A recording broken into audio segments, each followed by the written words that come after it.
श्री गोपाळ कृष्ण भगवान की जय। लीळा नंबर 398चा उर्वरित भाग।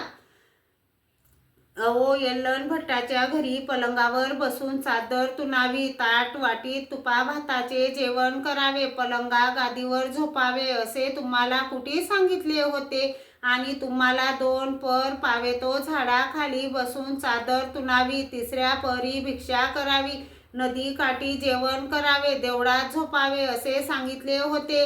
अजूनही करा. जर सांगितल्याप्रमाणे केले असते तर द्वापार युगाचे सहस्र वर्षे आयुष्य राये. ईश्वर तत्वे मानिती, भूत भविष्य व वर्तमान असे त्रिकाळ ज्ञान झाले असते.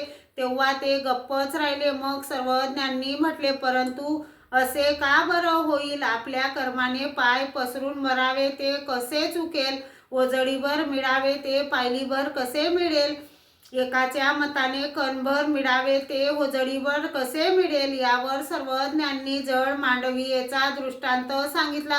कोणी एकू जळ मांडवीयेचे रोप उत्कांतू घाली, वारे याचोनी योगे तयाचा मुडी रज बैसे, तेथ आणिक बेचड उठी तयाचा मुडी आणिक रज बेसे, तेथ आणिक बेचड उठी ऐसी अवघी विहिरी जळ मांडविया भरे, तेथ उदक असे ऐसा भावोही नाही. मग एक दिस कवडियावरी बाहिरी घाली, बाया भरती रगत ये परी उपसवेना. तसेच धर्माचे मीश करून संचरलेली ममता सर्व धर्माचा नाश करते.